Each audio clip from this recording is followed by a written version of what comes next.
You're on. Oh, yes, me? Yes, you're on the air. Go ahead. Oh, yes. I have a comment and a question. The lady that called in earlier, obvious graduate from the Society of Victims, I don't understand why talk shows keep entertaining the reparations. They actually did some study on the fact they want reparations from the American government for slavery.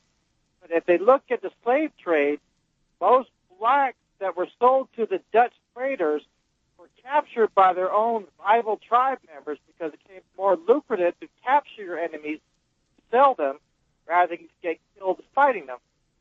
You know, that is problematic at two different levels, and unfortunately, we're not going to be able to have a sustained debate on this because your phone line is going in and out. But that is problematic at two levels. First of all, even if your premise is correct, and that most of those Africans who were sold into slavery were first captured by other Africans, as you know, there is a law against receiving stolen property.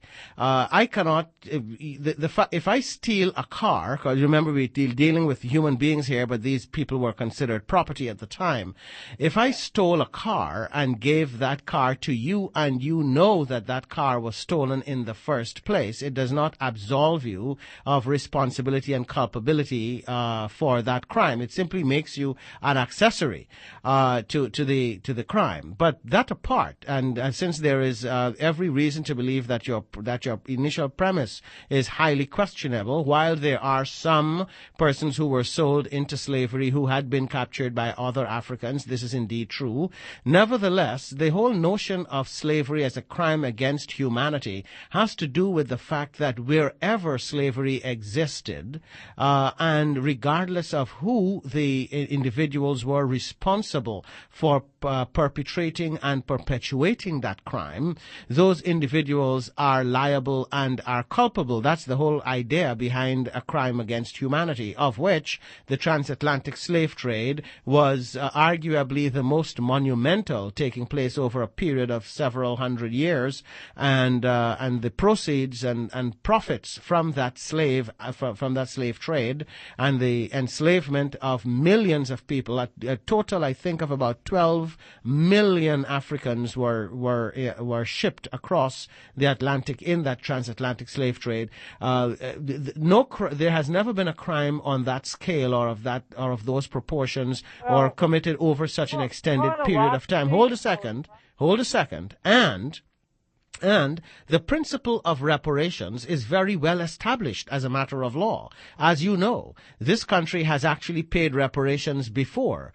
The question is not whether it is possible to construct a rationale for reparations. That already exists. The real question, and the only question, quite frankly, is how do you quantify the reparations that are to be paid, and how do you determine the methodology and the form in which those reparations would be provided? Now, you go ahead.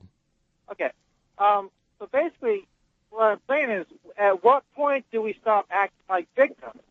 Slavery has gone on almost since the dawn of time. Every civilization, from the Romans, Persians, whoever. Well, listen.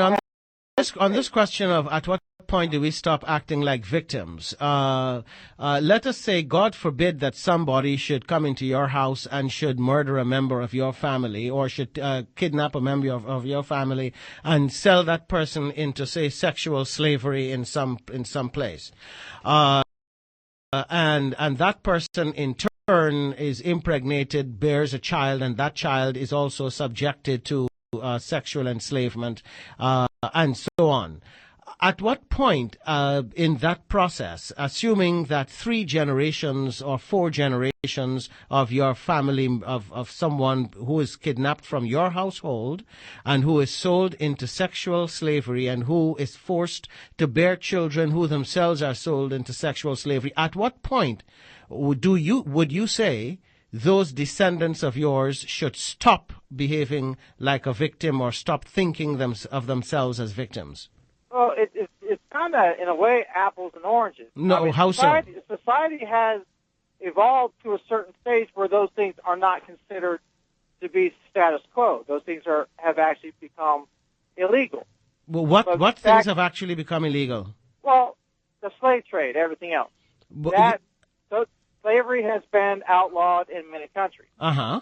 Those kind of activities have stopped and deceased. But if that were to happen now, certainly reparations would be called for.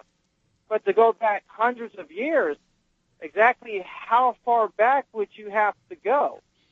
That is precisely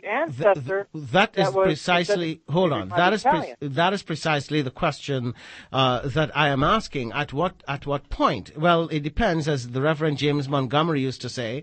It depends on the point at which you choose to drop the plumb line. It just so happens that it would be mighty convenient for a great many people if we were to drop the plumb line at some convenient point beyond which every subsequent generation of Americans would be exonerated of all responsibility for what has happened over a period of several hundred years in this country.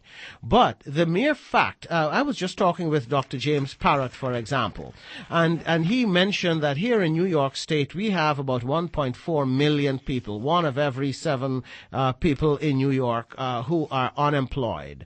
And then he went on to say that the real unemployment rate in the state is closer to about 9.6 or to 10%. But then went on to point out in that report that, and I'm quoting here, blacks and Hispanics have been particularly hard hit, experiencing large unemployment increases during the recession, and with both groups having unemployment rates about twice the level for non-Hispanic whites. Unemployment for black non-Hispanic workers was an estimated 13.8% during the first half of 2011. And you also heard him say that the unemployment rate for black males here in New York City is actually between 25 and 30%. Now, any person who cares to study the history and the facts would be able to see that this is itself a direct result of some of that very history that you would like us now to put behind us and on which you would like us to close the books, because that history has left a legacy of disparity in our society from which we are yet to recover, and the consequences of which continue to ravage our society in ways that are quite frankly unforgivable. So the truth of the matter, the answer to your question is, at what point should we stop thinking of ourselves as victims? Well, it would have to be at that point when there is no longer any remaining vestige of that history.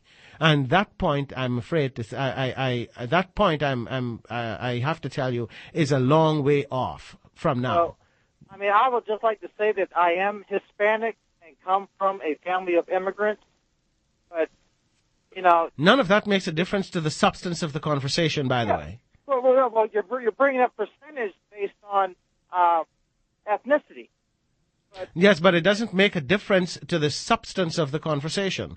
To say, who you are, for example, if you were a Swedish female, it wouldn't make a difference to what we are saying here about the facts of regarding the hundreds of years of regarding the transatlantic slave trade, the hundreds of years of enslavement and forced labor, the exploitation of millions of people over that period of time, and the use of their labor to construct an economy and a country, and the fact that those people who are now enjoying the benefit of all of those hundreds of years of history now have a responsibility and an obligation to provide some form of reparative justice to the descendants and survivors of that crime against humanity. Okay. Now you give percentages.